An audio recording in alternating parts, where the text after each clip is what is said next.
mesa dialogan todas las ideas, se genera la noticia y se dicen las cosas.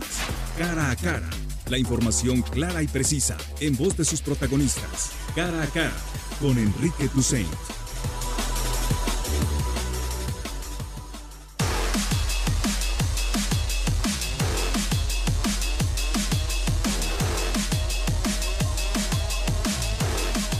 De la mañana con 6 minutos, estamos en vivo y al aire aquí en Cara a Cara este lunes 15 de octubre. Gracias por estar con nosotros, por participar. 33 18 80 76 41 es el teléfono, el WhatsApp para que nos escribas, para que nos mandes mensajes esta mañana de lunes con el que comenzamos la semana. En unos minutos más tendremos posibilidad de enlazar con María Elena Limón, quien es alcaldesa de Tlaquepaque, para hablar sobre la inclusión de este municipio de la zona metropolitana de Guadalajara en los pueblos mágicos. Esta noticia se dio desde la semana pasada y queremos platicar con ella para saber exactamente en qué beneficia a Tlaquepaque ser incluido precisamente como el primer pueblo mágico de la zona metropolitana de Guadalajara, pero sobre todo pues para saber cómo, si esto opaca o no los problemas que impactan a los habitantes de Tlaquepaque. Escríbenos también si tienes alguna duda o alguna pregunta para la alcaldesa, que estamos por enlazar comunicación con ella. También más adelante tenemos mesa para discutir un asunto que muchas veces no está en el centro de las prioridades del debate público, pero que es fundamental. ¿Qué debemos hacer en Jalisco con los medios públicos? Es decir, ¿qué tenemos que hacer con las televisiones, las estaciones de radio que son propiedad del gobierno, que son públicas, que deben responder al derecho a la información de los ciudadanos, pero que muchas veces carecen de autonomía, que muchas veces no tienen ni siquiera la independencia para poder operar y responder a sus audiencias, que muchas veces no tienen ni siquiera los recursos económicos para poder sostenerse, y sin embargo existen ahí. Nos cuesta el sistema jalisciense de radio y televisión más de 60 millones de pesos al año, y aquí estaremos platicando con gente de la Asociación Mexicana para el Derecho a la Información, porque queremos saber exactamente qué tiene que hacer el próximo gobierno, qué tiene que hacer Enrique Alfaro con los medios públicos. María Elena Limón es alcaldesa de Tlaquepaque y ya está en la línea telefónica. Alcaldesa, muy buenos días. Hola, muy buenos días y gracias por tu entrevista y un saludo a todos los que te escuchan. Alcaldesa, gracias por estos minutos. ¿Cómo beneficia en términos tangibles y para el habitante de Tlaquepaque, cómo beneficia que Tlaquepaque sea incluido como un pueblo mágico? Bueno, mira, lo más importante es que tenemos acceso a los recursos que podemos bajar del programa Pueblos Mágicos. Esto solamente es para el centro histórico, hay que aclarar muy bien, porque hay muchas dudas. Sí. La denominación Pueblo Mágica otorgado a San Pedro Tlaquepaque comprende solamente 42 manzanas del centro histórico. El perímetro, ¿no? Del centro histórico. Así es, porque tiene características arquitectónicas, una oferta gastronómica increíble, tenemos patrimonio artesanal. Bueno, todo esto hace un destino turístico nacional e internacional. Déjame decirte que recibimos 190,000 visitantes locales, nacionales e internacionales, y que conjunto al año tenemos una derrama económica de 400 millones. Por eso es tan importante, Jorge, por eso es que esta denominación nos va a dar oportunidad de poder bajar para materia turística, ojo, sí. Es lo que hay mucha confusión. Solamente en materia turística vamos a poder aprovechar los programas federales, apoyo financiero, para desarrollar nada más lo turístico. Y las primeras manzanas del centro histórico, 42 en particular, ¿no, alcaldesa? 42 manzanas, así es. Esto quiere decir mejor inversión para mantener esos espacios, mayor posibilidad de que los restaurantes y los comercios tengan turistas en visita, es decir, eso podría ser el impacto a corto y a mediano plazo. Así es, eso quiere decir que vamos a mejorar la movilidad, la infraestructura, la seguridad, por supuesto, pero también aquí es muy importante incluir a todos los actores que conforman este pueblo mágico, todas esas 42 manzanas, porque solamente colectivamente podemos mejorar las condiciones de vida de los que ahí viven. O sea, teniendo una derrama económica como la que tenemos, sí, podremos dar empleo para todo el municipio. Entonces, sí. ¿dónde? Te iba a preguntar, alcaldesa, porque tú seguramente lo has visto en redes sociales, ha habido mucho debate por esta inclusión, esta distinción como pueblo mágico no te hace olvidar a ti como encargada del municipio, ni los problemas de servicios, ni los problemas de seguridad, ni la desigualdad, ni las carencias del municipio, ¿no? Por supuesto que no, por supuesto que vamos a seguir trabajando. Déjame, te comento que nosotros invertimos más de 400 millones de pesos en obra pública para colonias que de verdad lo necesitaban, como el meter agua a más de 12 colonias que no tenían agua en mi gestión. O sea, las dejaron 18 colonias sin agua, solamente nos faltan 6. Mi objetivo será que al término de esta segunda administración todos los ciudadanos tengan agua. Ya logramos el objetivo en 12, solamente nos faltan 6. De ninguna manera nos vamos a olvidar de lo importante que es nuestro municipio, pero la zona turística y ese objetivo que es Pueblos Mágicos y que estuvimos trabajando desde hace 3 años, ya lo logramos. Es un objetivo que además nos va a traer recursos federales, va a traer empleo, va a traer visitantes y con eso derrama económica para todo el municipio. Alcaldesa, 2 preguntas antes de despedirte. La primera, en materia de seguridad, María Elena Limón, ¿cuándo crees que se puedan dar resultados en el municipio y ver bajar un poquito los índices de inseguridad? Bueno, mira, este es un tema que lamentablemente no solamente es de mi municipio, también es de la zona conurbada, de toda la zona metropolitana.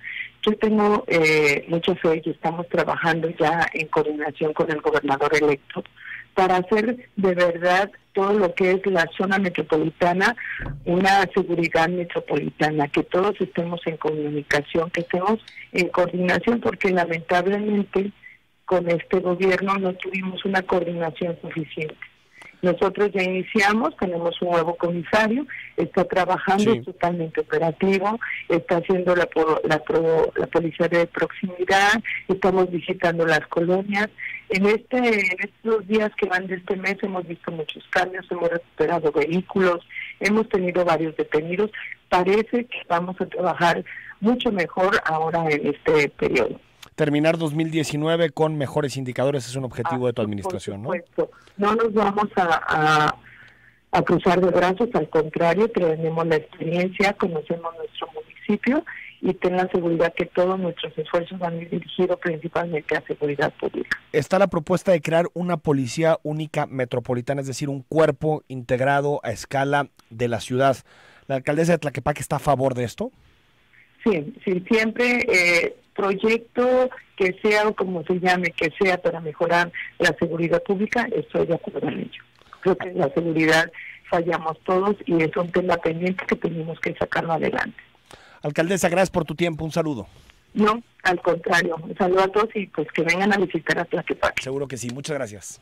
Hasta luego. María Elena Limón, alcaldesa de Tlaquepaque, la semana pasada fue incluida como el primer pueblo mágico de la zona metropolitana de Guadalajara. Vamos al corte y hablamos sobre los medios públicos. ¿Qué debe hacer la siguiente administración, la de Enrique Alfaro, con los medios estatales, los que se pagan de tus impuestos y que tendrían que responder a criterios de derecho a la información, pluralidad, crítica, y que muchas veces vemos que estos medios están más bien a la órbita del gobernador en turno? Y por supuesto que comentamos los temas que nos deja el fin de semana, las múltiples declaraciones de Andrés Manuel López Obrador en el sur de nuestro país, la encuesta, digamos, o el sondeo que hizo el PRI con sus militantes en Jalisco para saber qué tiene que hacer para refundarse como partido, el macro libramiento y la falta de señaléticas. Y por cierto, también una nota muy interesante que publica hoy el diario NTR sobre la nómina en los municipios metropolitanos. ¿MC logró bajarla o al revés? Estamos hablando de incrementos en la nómina. Vamos al corte, te recuerdo el WhatsApp 33 18 80 76 41.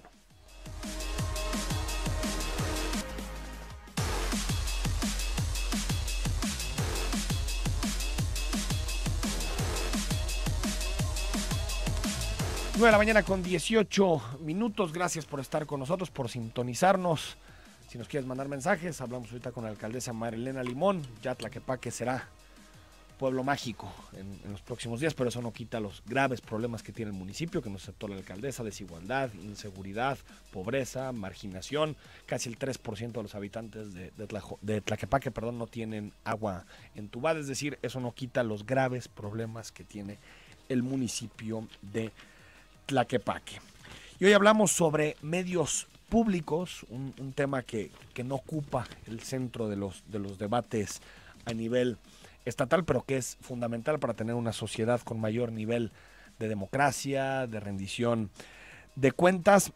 Actualmente, en particular, el Sistema Jalisciense de Radio y Televisión cuenta con un presupuesto anual de 61 millones de pesos. Si usted se mete a revisar en qué se gasta, la mayoría es nómina y gastos fijos. Estamos hablando en torno al 60% que se va en esa partida. Y desde hace tiempo, organizaciones sociales han pedido cambios, reformas para que los medios públicos respondan a la ciudadanía y no al gobernante en turno. Y hoy platicamos de esto con Rosalía Orozco, que es la presidenta de AMEDI. ¿Cómo estás, Rosalía? Muy bien, Enrique, muchas gracias por la invitación. Oye, a ver, ¿ustedes le enviaron una carta? ¿Sí le podemos decir carta? Pues fue un posicionamiento que dirigimos al gobernador electo, Enrique Alfaro, y a la opinión pública en general, ¿no? Poniendo énfasis precisamente en el tema del Sistema Jalisciense de Radio y Televisión, que es el medio público más con más tradición en Jalisco. Es un medio público que cumple 27 años este año, o cumplió ya 27 años. Sí lo tomamos a partir de que surge el canal de televisión, porque hay que recordar que la estación de radio surgió en 1941. Ah, mira, no sabía que era tan añeja. Sí, entonces ese es un dato que hay que tener siempre en cuenta, es decir, nuestro Sistema Jalisciense de Radio y Televisión es un sistema relativamente, podríamos decir, con una enorme tradición. No tengo el dato a la mano, pero habría que ver incluso a nivel nacional con respecto a otros sistemas qué tan viejo es. De hecho, hace 2 años el sistema sacó una serie de cápsulas muy pequeñitas sobre su historia, sobre su propia historia, ¿no? A partir de su 25 aniversario, y recuperó algunos datos históricos muy interesantes.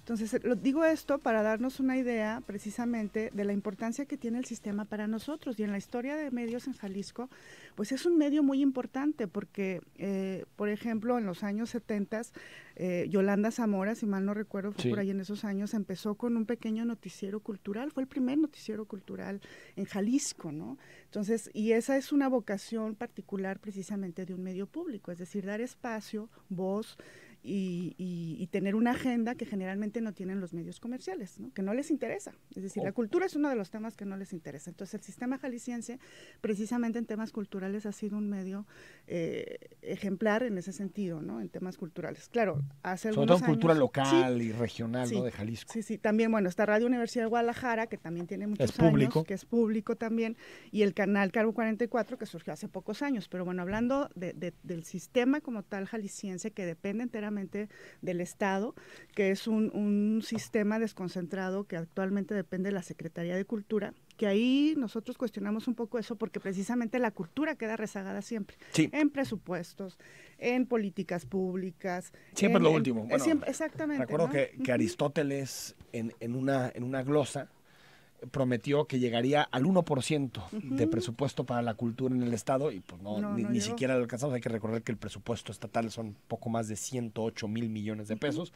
Eso querría decir otorgarle 1,000 y cachito millones de pesos si estamos en 400, 500 millones de pesos para la cultura. Rosalía, a ver, yo revisé el posicionamiento de forma muy rigurosa. Hay temas muy interesantes, pero me gustaría ir un paso antes para quien nos está escuchando.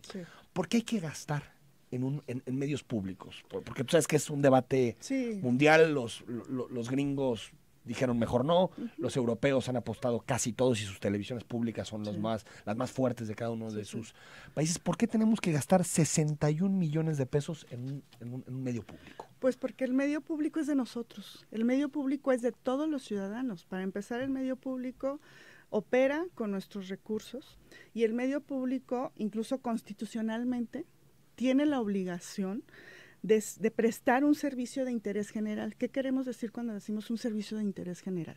Pues es un servicio que es plural, que no es gubernamental, es decir, eso es un error, incluso que en nuestra propia leyes ha estado ahí pendiente a regular de forma particular eso, pero también mucho tiene que ver con la operación y de quien esté al frente muchas veces de los sistemas públicos de radio y televisión. Es decir, tienen que operar con una ideología y una política de pluralidad, de independencia política y partidista, porque muchas veces el problema es precisamente que se entiende que los sistemas públicos, estatales, son del federales, gobernador. Son de quien esté al frente en del el gobernador, gobierno, ¿no? Del gobernador en este caso. Entonces ese ha sido un error histórico. Siempre, incluso te decía que hace tiempo cuando vi estas capsulitas del sistema, me acuerdo que escuché que en algunas ocasiones se decía, nuestro canal del gobierno, ¿no? O sea, ese es un error garrafal, que el propio medio se asuma como tal, casi ¿no? como un medio de propaganda de lo que hace el gobierno, ¿no? Exactamente, y no debe ser así, porque es un medio de todos, es un medio público, ese es el sentir de que sea un medio público. Entonces, tú dices, es decir, es un medio plural que le da voz a todos. Y sobre todo da cabida a temas que generalmente en la iniciativa privada no caben porque no hay interés. No son tan rentables. Porque no son el medio de uso comercial lo que busca es rentabilidad. Rentabilidad. El medio público ya tiene garantizada en teoría su operación. Quizá no con los estándares que quisiéramos, ¿no? Pero sí tiene garantizada su operación porque tiene un presupuesto designado para operar y entonces su sentido debería ser completamente plural, público, independiente, ajeno a cualquier tipo de incidencia política, no dar cabida solamente a noticias oficiales, sino a todas, dar voz a todos los actores políticos que haya, sin importar de qué color sean. De derecha, izquierda, centro, ¿no? Conservadores, liberales. Sí. Ahora, Rosalía, dicen en el posicionamiento, el sistema jalisciense de radio y televisión debe sobresalir por su autonomía e independencia editorial respecto al poder político. Sí. ¿Ustedes consideran entonces que en los últimos años así no ha sido? Es decir, que el sistema jalisciense está sometido en este momento al control de los políticos. Yo creo que ha habido claroscuros, es decir, sí ha habido momentos en los que, por ejemplo, en las elecciones intermedias de 2015 Medi fue muy crítica porque la decisión que tomó el sistema fue no hacer cobertura de las campañas. Eso nos pareció que fue un error garrafal, muy errada, sí. Exactamente. Y eso te habla precisamente de por dónde giran las banderas cuando se está operando un canal que, como decíamos anteriormente, tiene que ser completamente público. Entonces, ahí hemos visto, y nos manifestamos, nos quejamos, y obviamente este año ya fue diferente. Sí hubo una cobertura muy plural, nos parece, acertada, por lo menos dentro de las condiciones que tiene el propio canal, porque también hay que reconocer que el canal no opera en las condiciones quizá que quisiéramos como jaliscienses, y ningún medio, me imagino, pues. Digo, pero porque creo, si uno conoce los aparatos, el equipo que tiene el sistema jalisciense, es de primera, es de primera. Que ahí es donde tú cuestionas, ¿no? Que sí han actualizado el sistema y se podrían hacer más cosas, pero sin embargo están sometidos a un sindicato, hay trabajadores que no quieren trabajar fuera de horario, etc. Entonces eso también limita, sobre todo cuando se trata de un medio, ¿no? Pero sí nos parece que ha habido decisiones que han sido erradas. Nos parece que es fundamental que quien dirige el sistema entienda esta característica primordial del deber ser de un medio de interés general público. Es decir, que sea, y además que sea alguien que entienda las nuevas dinámicas de los medios, es decir, tú seguramente lo sabes, los medios están sometidos a una transformación constante, no nada más tecnológica, sino precisamente de contenidos, de todo, claro. De multiplataforma y de todas estas cuestiones. Ahorita ya es imposible no trabajar en red, no tener convenios con medios nacionales, internacionales para intercambiar contenidos de calidad, etcétera, etcétera. La producción de contenidos de calidad, incentivar la producción original, el talento jalisciense, eso también nos parece esencial, por ejemplo. Y el director, quien sea designado director, tendría que entender estas nuevas dinámicas, ¿no? Algo que sí me gustaría destacar es que luego no quiero que la gente o que incluso los propios actores políticos entiendan que Medi no entiende este aspecto. Entendemos que los medios públicos también son actores políticos, claro, ¿no? Y también sabemos que quien dirige el canal tiene que entender las dinámicas de la política en Jalisco y en México, no nada más aquí, ¿no? Pero eso no quiere decir que sea específicamente un actor político quien dirige el canal, sino más bien alguien que tenga toda la experiencia. Un contexto y que sepa entender dónde se mueve. Claro, las dinámicas Ahora, de la política, pero sobre todo las dinámicas del el asunto ahí, Rosalía, es el cordón umbilical en la designación. Ese es clave. Sí. Lo hemos hablado en otros casos, la Fiscalía del Estado, la Fiscalía Anticorrupción. Si sigue siendo el nombramiento del titular del sistema jalisciense una atribución directa del gobernador en turno, yo creo que es muy difícil que exista esa autonomía, por más que quien llegue sea de primera, Sí. porque la gente que está abajo no le responde, porque va a estar siempre en polarización con el gobierno en turno y por lo tanto es muy fácil quitar ese fusible y se acabó. Y creo que ahí sí tendría que haber o impulsarse una reforma para que exista una forma de nombrar al titular del sistema jalisciense que sea autónoma. Sí, de hecho sí, creo que tendremos que también presionar y pedir al próximo Poder Legislativo, como a MEDI, que pongamos cartas en el asunto, en reformar la ley orgánica y en precisamente cambiar este tema, porque efectivamente no es posible que el gobernador siga teniendo la atribución directa de nombrar a quien dirige el canal público más importante de Jalisco, ¿no? O los canales, porque no es nada más un canal, recordemos que es el Canal 7 y son 3 estaciones de radio. Sí, 3 repetidoras, ¿no? Y aparte de las repetidoras que están en Vallarta, creo que hay otra en Guzmán. Y el radio también. Exactamente, entonces sí es muy importante que nos vayamos de fondo y entendemos en la MEDI que los cambios de fondo suceden en el cambio de las leyes, aunque bueno, hay veces que aunque existan las leyes. Sí, la ley te ayuda, es el marco, ¿no? Pero para bueno, moverte. Es el marco regulatorio. Sí. Que va a permitir que las cosas cambien un poco más de fondo. Entonces sí queremos meternos también, ya en cuanto entre el próximo legislativo, ya incluso lo tenemos platicado, también lanzar otro posicionamiento pidiendo a los legisladores electos en este momento, pero cuando entren en funciones, tomar cartas en el asunto. O sea, más allá del perfil, sí. Que haya cambios en la ley.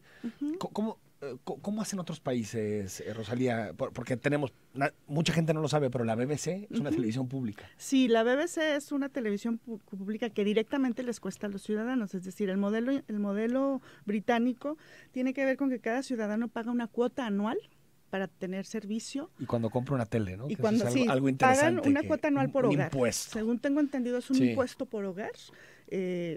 Hace 15 años eran 200 libras al año, ahorita no tengo el dato actualizado, pero sí es un costo relativamente elevado, podríamos decir, pero el ciudadano está dispuesto a hacer ese pago. Bueno, es la 1 de rating. O esa inversión. En Reino Unido. Pero ves la calidad del canal, ¿no? Es decir, es un canal con una calidad de contenido impresionante, que produce series de entretenimiento, eso también hay que decirlo. Y de independencia. No es nada más un canal que produzca información de gran interés público, político, sino que también produce series de entretenimiento de muy buena calidad, ¿no? Entonces, ese es uno de los modelos, el modelo... Que hay que decir que lo que tiene aparte la BBC en términos políticos muy interesante es que llegan a gobernar los laboristas y acusan a la BBC de ser conservadora. Sí. Llegan a gobernar los conservadores y dicen que son laboristas y de izquierda los que están en la BBC, que eso te habla de cómo una televisión pública se vuelve en el instrumento crítico o en el aparato crítico de los dos lados. Exactamente. Gobierne quien gobierne, Sí, ¿no? sí. Y eso es muy importante, o sea, que incluso que los medios... Y tú lo sabes, como actor también que eres de medios, son centrales para la toma de decisiones de los ciudadanos. Por eso la importancia de que un medio público sea un actor crítico, ¿no? Del contexto, de las situaciones que vive la comunidad. En este caso estamos hablando pues de un medio público, estatal, ¿no?, que es muy importante y muy trascendente para los jaliscienses, ¿no? De ahí la importancia de poner énfasis en la designación del titular. Y tal vez, en ese sentido, Rosalía, la valoración de los ciudadanos. ¿Por qué es importante tener un derecho a la información y que tengas fuentes contrastadas, críticas, que se haga investigación? Que de pronto siento como que en México no le damos mucho valor a eso. Sí, de hecho creo que ahí también hay que asumir como ciudadanos el papel que nos toca. Digo, a los ciudadanos nos corresponde tomar decisiones sobre qué medios consultamos y sobre qué programación consultamos también, ¿no? Es cierto que la mayoría de los ciudadanos prefiere ver programas de entretenimiento más que ver noticias. Que está bien. O acceder a la cultura, claro, todos hay queremos hay que buscar equilibrio. Y buscar equilibrios, ¿no? Sin embargo, yo siempre he dicho que también en México tenemos un sistema de medios sui generis, porque ha sido un sistema de medios que ha formado sus propias audiencias durante años. Históricamente teníamos la gran mayoría de los ciudadanos acceso a solamente 2 canales de televisión que no se preocupaban por formar audiencias críticas, por formar audiencias o por siquiera educar a las audiencias. Y ese también es otra característica, yo creo, que tiene un medio público a diferencia de los medios privados. Busca formar audiencias críticas, educarlas, darles cultura, darles conciencia sobre el país en el que viven, la ciudad en la que viven, ¿no? Y eso no lo hacen los medios privados. Históricamente accedimos la mayoría de los mexicanos a medios que no se preocuparon por educarnos, por darnos un poco de historia, de contexto, de cultura, y eso obviamente, exactamente, ha formado audiencias que lo que buscan es entretenimiento. Ahí regreso de nuevo a tu pregunta inicial, que es eso, o sea, los ciudadanos tenemos una enorme responsabilidad de acceder y de exigir también mejor información en los medios, y sobre todo en aquellos medios que nos cuestan directamente con nuestros impuestos, ¿no? Que pagamos nosotros de nuestra bolsa. Y más en estos tiempos, ¿no, Rosalía? Que está tanto de todo el asunto de la posverdad y las fake news y todo este tipo de cosas que cada vez necesitamos mejor periodismo, pero cada vez necesitamos también otros medios públicos, invertir en medios públicos que puedan de alguna forma orientar para que el ciudadano sepa qué es verdad, qué no es verdad, qué es falso, cuándo se utiliza de forma política, y para eso sí necesitas independencia del sistema. Sí, completamente, ¿no? Aunque también aquí quiero resaltar que obviamente los medios privados también tienen una enorme responsabilidad, es decir, el hecho de la responsabilidad de formar audiencias críticas no es exclusiva de los medios públicos. Coincido. Yo creo que los medios privados también tienen un sentido de responsabilidad, algunos la ejercen, otros no. Y ahí hay que apelar también a eso, es decir, aunque los medios públicos son en cierto sentido más nuestros de todos, sí, creo que también los impuestos. Sí, creo que también a los privados tendríamos que exigir, ¿no? Y de ahí un punto importantísimo, el hecho de, por ejemplo, exigir que los medios cumplan con su obligación de tener derechos defensores de las audiencias, aunque bueno, con una reforma que se hizo en el 2017 eso cambió, y ahorita se deja 100% a los concesionarios, a los que tienen concesiones que ejercen esa función, pero está pendiente por ahí una resolución de la Suprema Corte de Justicia de la Nación por una acción de inconstitucionalidad que presentaron algunos senadores. Entonces ahí es donde como ciudadanos yo creo que sí tenemos que meternos en el tema, sobre todo porque al exigir y debatir sobre estos temas, los ciudadanos asumimos de manera como muy consciente la importancia que tiene acceder a información plural y de mejor calidad. El tema de la desinformación que tú decías ahorita va a seguir siempre, o sea, yo creo que esa no se va a acabar, siempre ha estado ahí y ahorita lo que se está haciendo es que se está exacerbando más y se está haciendo muchísimo más masiva y de manera muchísimo más inmediata por las redes sociales, ¿no? Y como ciudadanos, de nuevo tenemos que estar alertas y exigir, y además educarnos también en ese tema, ¿no? Vamos al corte, estamos con Rosalía Orozco unos minutos más. Escríbenos al 33 18 80 76 41.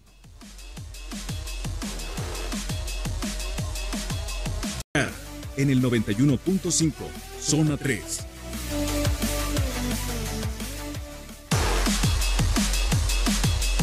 Nueve de la mañana con 40 minutos. Gracias por participar con nosotros. Están llegando muchos mensajes. Nos quedan unos minutos más con Rosalía Orozco. Ella es presidenta de AMEDI, Asociación Mexicana de Derecho a la Información.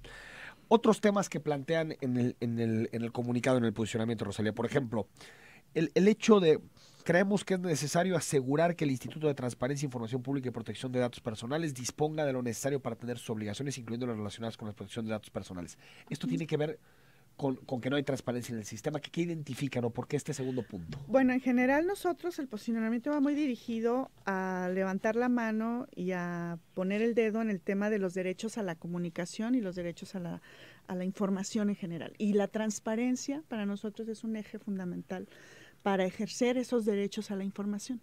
Es decir, de hecho, bueno, la transparencia desde hace 15 años, 10 años que empezó a dar resultados importantes para conocer y acceder a la rendición de cuentas en términos generales ha sido fundamental, ¿no? Entonces, en el tema en general, en el posicionamiento, lo que quisimos fue eso, resaltar el aspecto de los derechos a la comunicación y a la información como un eje central importantísimo que tiene que ver con el próximo gobierno. Entonces, el ITEI nos parece fundamental que su labor siga fortaleciéndose, ahora que es parte del sistema estatal anticorrupción, tiene otras funciones también muy importantes, y el ITEI tiene que fortalecerse en esa parte de protección de derechos de datos personales. Y también, por ejemplo, hay un tema ahí que es muy importante resaltar, tienen estos órganos autónomos del sistema estatal anticorrupción que fortalecer sus órganos de control interno. Entonces eso es algo que el gobierno, que el Ejecutivo también tiene que poner. Como parte del derecho a la información de los ciudadanos. De los ciudadanos y de seguir accediendo a las informaciones, ¿no? Hay un tema que seguramente si nos está escuchando en algún lugar el doctor Jorge Rocha, seguro le va a gustar mucho, que es, persiste una brecha tecnológica significativa entre los habitantes del área metropolitana de Guadalajara y quienes viven en otras regiones del estado. Así es. Eso es, digamos, una apuesta que tiene que hacer el gobierno del estado, que tiene que hacer el sistema. ¿Quién debería apostar por, digamos, cerrar esa brecha? Yo creo que este es un tema, obviamente, que trasciende al estado, pero que el estado tiene que poner cartas en el asunto. Recordemos que el acceso a Internet fue declarado un derecho humano en el 2011. Y en ese sentido, el estado, con todas sus dimensiones, tendría que preocuparse por garantizar el acceso a Internet y a las tecnologías, o a las tecnologías que conlleva el uso de Internet, en todos los rincones del país. De hecho, bueno, hay políticas y programas e iniciativas federales que le están apostando a eso, que desde mi punto de vista y según he leído algunos reportes, no han dado el resultado que se quisiera porque sigue habiendo una brecha tecnológica en cuanto a acceso. Porque hay dos tipos de brecha, uno es en cuanto al acceso a la propia tecnología y la otra es en cuanto al uso y al desarrollo de las habilidades para usar esa tecnología, ¿no? Son dos cosas. Y creo que se tienen que atacar las dos cosas simultáneamente, porque de que nada te sirve a ti que vayas y pongas internet y pongas computadoras y la gente no sabe para qué usar las computadoras. O si la gente las dos usa, procesos en paralelo. Sí, o sea, tienes que educar, alfabetizar a la población en el uso de las tecnologías, no es nada más llegar y poner conexiones a internet, ¿no? O aparatos y demás. Entonces, nos parece que el Estado de Jalisco debería también, desde el gobierno, desde el Ejecutivo y también incluso desde el Legislativo, implementar políticas públicas que garantizaran y ampliaran el acceso a las tecnologías y la alfabetización también en todos los territorios de Jalisco, ¿no?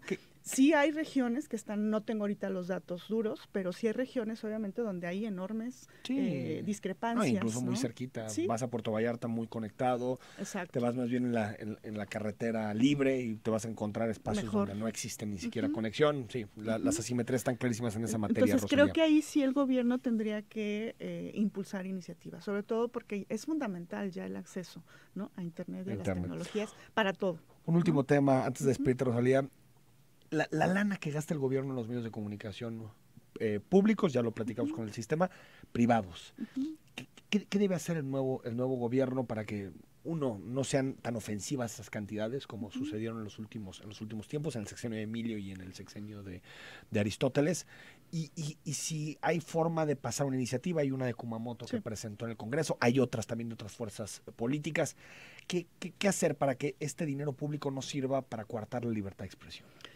Pues ahí volvemos otra vez al punto central, que es impulsar una legislación, ¿no?, que sea más acorde a estándares internacionales en ese sentido. Este tema es un tema incluso a nivel federal y a nivel nacional muy importante.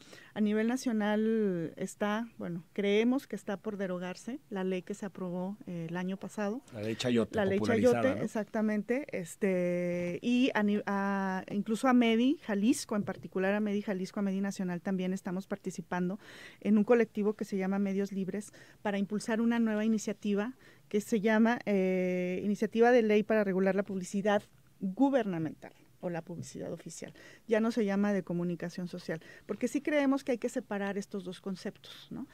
Una cosa es la publicidad oficial, que no se debe entender como subsidios a los medios, porque son dos cosas diferentes. Es decir, el gasto en publicidad es necesario y entendemos que es necesario. Como organizaciones civiles entendemos que sí es necesario que el gobierno gaste en publicidad para anunciar cuestiones de interés general. Volvemos a lo mismo, para informar sobre salud, sobre seguridad, sobre nuevos programas de gobierno, nuevas políticas, nuevas leyes. Te forren para los informes. Exactamente.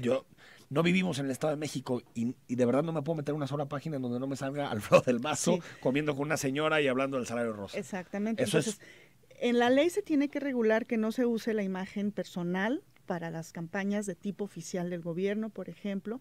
Vienen otros criterios generales y nos parece que a nivel estatal, obviamente si se deroga la ley federal, que estamos casi seguros que va a pasar, esperemos, por lo menos esa intención ahí del gobierno entrante, tendría que venir en cascada en algún periodo la armonización de las leyes a nivel estatal. Recordemos que el Congreso Estatal hizo caso omiso a su obligación de armonizar la ley, tenía que hacerlo, sin mal no recuerdo, entre el 9 y el 12 de agosto pasado, no lo hizo.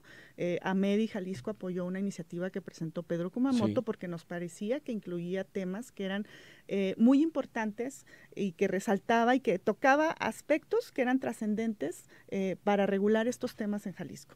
Claro, era una ley que era perfectible, no era una ley, todas las leyes son perfectibles y además el contexto va cambiando. Sobre ese tema, ¿no? y había algunos académicos que decían, este tema no, este tema sí. Exactamente. Pero la columna vertebral de la iniciativa te parece incluso correcta. Como AMEDI no era que cobijáramos solo de la Kumamoto y que estuviéramos casados con la iniciativa de Pedro Kumamoto. Lo que queríamos era una mejor ley para regular este tema en Jalisco.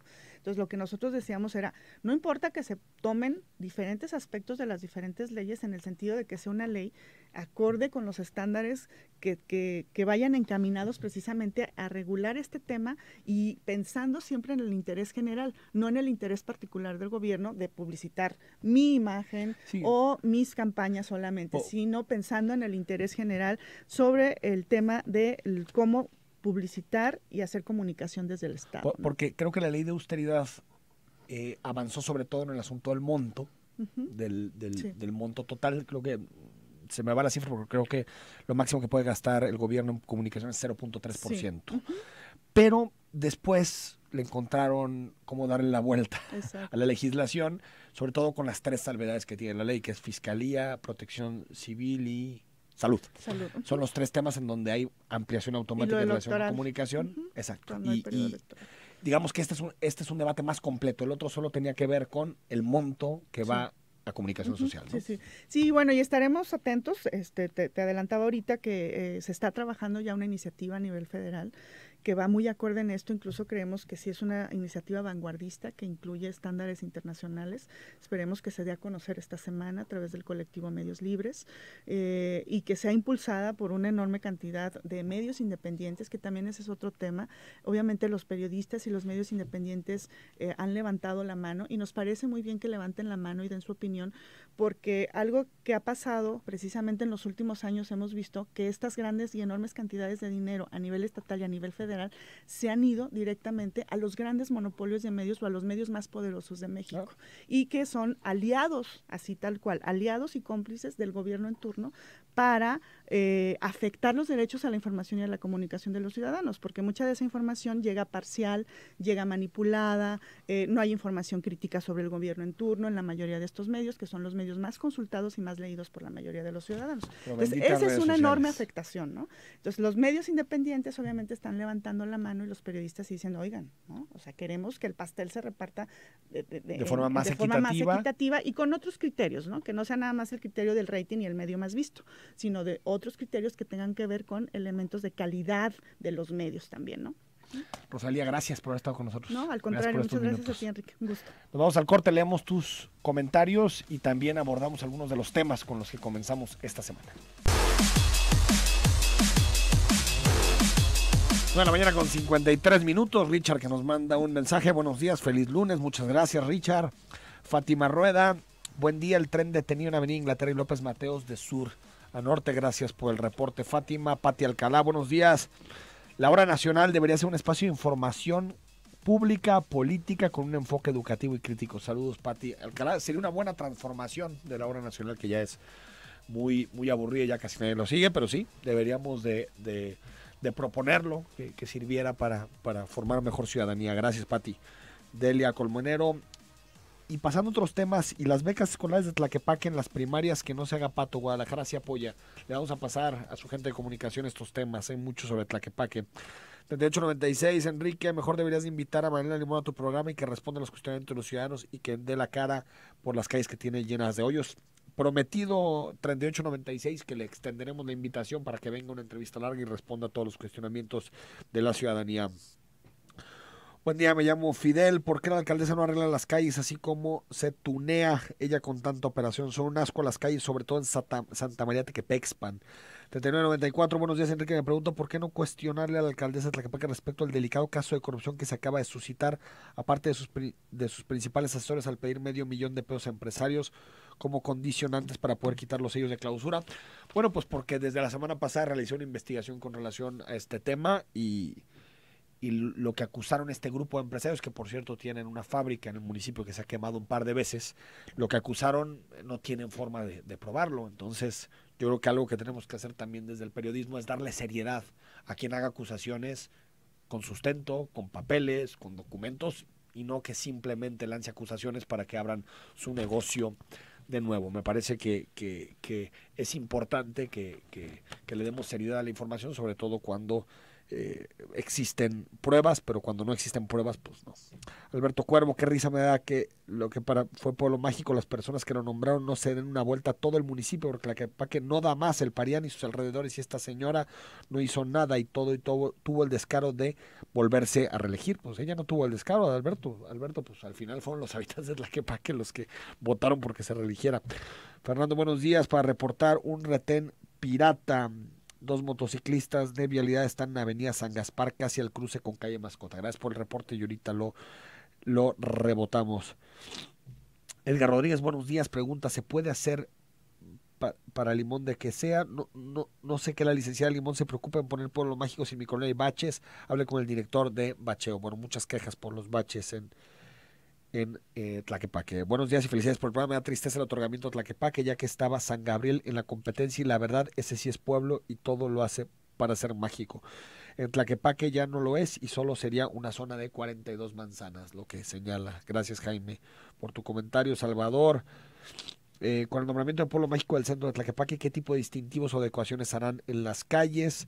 Memo Galeno de Enrique, buenos días. En relación al tema de San Pedro Tlaquepaque, sí que ya es pueblo mágico, existen banquetas destrozadas, fincas olvidables y está en terrible estado. Pues sí, ahí están, esos son los verdaderos problemas de la ciudadanía. Esperemos que la distinción de pueblo mágico permita mejorar esas 42 manzanas en torno al centro histórico y que permita también tener más recursos para atender lo prioritario, agua, asfaltos, servicios públicos, que mejore el servicio de basura, porque Tlaquepaque sigue teniendo diferencias muy, muy notables con relación a lo que sucede en otras zonas de nuestra urbe. En temas que nos dejó el fin de semana, pues estuvo Andrés Manuel López Obrador en Tabasco, estuvo también en el sur de nuestro país y habló de muchas cosas. Una de ellas, que es una idea muy vieja, añeja de Porfirio Muñoz Ledo, es ya no vender petróleo al extranjero, es decir, utilizar todo el petróleo, refinarlo para que sea, pues digamos, combustible para nuestro país, es decir, que México deje de exportar a otros países petróleo. Eso por supuesto que tiene o podría tener un objetivo a corto plazo de dinamizar el mercado interno, pero también hay que decirlo, México depende o sigue dependiendo en torno al 8-10% más o menos de sus finanzas públicas dependen de la venta de crudo al extranjero. Y también habló del polémico Tren Maya, el tren de una circunferencia tremenda que va a estar en el sur del país, en particular en la península de Yucatán, y esto dijo: no se va a derribar ni un solo árbol ni vamos a desmontar la selva. No es meterse a la selva, a desmontar, esto que quede muy claro. Desde luego van a seguir, dale y dale y dale y dale. Pero, no, si es que no hay consulta en este caso, es todo el pueblo el que está opinando. ¿Saben? Les doy un dato. ¿Saben cuánta gente está de acuerdo en el sureste en que se construya el Tren Maya? El 80%. Según una encuesta que me acaba de entregar ahora el ciudadano gobernador. Ojalá y esto ayude. O sea, ya. Ahora sí que, como dicen los jóvenes, ya chole. Bueno, me canso ganso y ya chole fueron las frases del fin de semana. Yo creo que es difícil pensar en un proyecto de estas características que no tenga ningún impacto ecológico y ambiental, porque son cientos de kilómetros de vías, pero espero que a la par de la construcción de este proyecto, que creo que sí va a dinamizar no la parte más conocida de la Riviera Maya, sino sobre todo algunas partes de Chiapas, Yucatán y Campeche, que se presente un proyecto ambiental que pueda llegar a sustituir precisamente el impacto que va a tener el Tren Maya en la zona en términos ambientales. Bueno, nos quedamos con algunos temas que los podemos abordar más a fondo en la tercera emisión de Zona 3 Noticias. Los priistas exigen expulsión de corruptos, las señales de macrolibramiento, que es también un tema importante, y la nómina de Movimiento Ciudadano. Los gobiernos de Movimiento Ciudadano ha bajado o ha subido la nómina. NTR dice a través de Zona Serrano que ha subido 40% en términos absolutos, aunque en términos relativos, es decir, porcentuales, no ha subido, incluso en algunos municipios ha bajado. Nos vamos, nos escuchamos a las 6 de la tarde en la tercera emisión de Zona 3 Noticias. Soy Enrique Tucen y hasta el ratito.